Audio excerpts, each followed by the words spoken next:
An Albuquerque man is behind bars this morning. APD says this guy not only had hundreds of thousands of images of child porn, they say he bribed his victims. This is Antonio Gutierrez. Investigators say the 42-year-old gave a 16-year-old girl a cell phone last year, told her he'd pay for the phone bill in exchange for the teen sending him nude photos. Cops served a search warrant on his West Side home last November when he lived there and found more than 600,000 child porn images. It's accumulation of many, many victims. I believe he had 5 computers, he had over 100 DVDs, I think he had 50 micro SD cards. After 9 investigations, or a 9-month investigation, Gutierrez is now in federal custody without bond. A trial date has finally been set in the case of a former Albuquerque cop accused of killing his wife 5 years ago. A judge has set Levi Chavez's trial date for June 11th of next year. The case has gone through a series of delays. Judge John Pope resigned over a drinking problem, taking him off the case. Then 2 other judges recused themselves without giving reason. Now, Judge George Eichwald has taken over the case. Now, Chavez is accused of killing his wife, Tara, with his service weapon in their Valencia County home back in 2007. Detectives say he tried to make it look like a suicide. New information this morning about a big scandal plaguing the New Mexico Finance Authority. The authority board has suspended Chief Executive Officer Rick May with pay. Board members say suspending him is part of the process of getting the agency back on track after 2 other officials were arrested on securities violations. I think it shows that the board is very concerned about making sure that NMFA is righted as quickly as possible, and that we're going to do what we need to do to make sure that the state is on financial sound ground.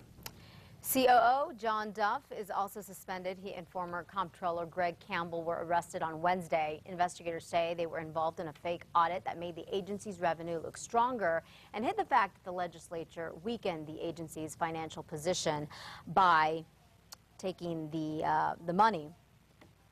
Also, I should tell you that Deputy Energy, Minerals, and Natural Resources Secretary Brent Woods was named interim CEO. The I-25 Paseo Interchange project may have hit another roadblock. The plan that we have been telling you about to overhaul the interchange would cost $93 million. $50 million of that would come from the city if voters approve it in November. But the Attorney General's office is now saying putting the issue on the general election ballot is not legal. In order for it to be a ballot question, it must be a county or state issue, or again, a county or state issue, and this is really considered a city issue. There are always stumbling blocks. There's always somebody that can say no.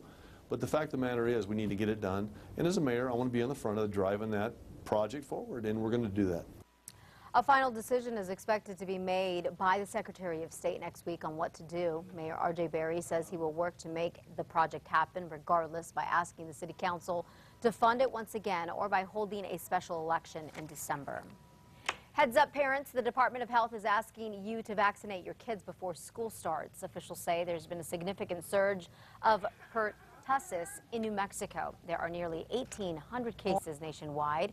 A 2-month-old baby already died this year from whooping cough in New Mexico. However, she was too young to be vaccinated. And speaking of school starting, APS students will be heading back to class next week. Monday is actually the first day of school, and there are a lot of changes to talk about that many of your students will see. News 13's David Romero is live at APS headquarters with a look at what they can expect. Good morning, David. Good morning, Elizabeth. Well, some of those changes center around individual schools. The others will likely affect everyone else. Now, all APS schools follow a set dress code, but changes will be coming to at least 2 high schools. Those include Volcano Vista and El Dorado. Now, that's where students will have to wear shirts with sleeves. Sagging your pants or having skirts or shorts cut too high at any school won't make the dress code. Hats and caps are discouraged during school hours unless they're used during an outdoor activity. Now, for the 2nd year in a row, the price of lunches that students will be eating will be going up about a dime. That comes out now to about $1.95 for elementary kids and about $2.20 for high schoolers. The meals are also expected to be a lot healthier as well. Now, officials say it's a good idea to check in with your child's individual school or check their website for specifics on getting ready for Monday. For the most part, there are no district-wide changes that are going to have huge implications other than the introduction of discovery education, which we're going to go over in a presentation next week.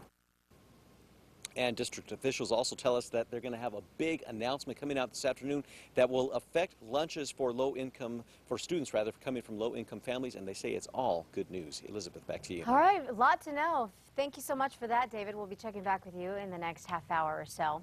For more on this story and every detail you need to know about getting your child ready for school, make sure you head to KRQE.com. We have a lot of info there for you.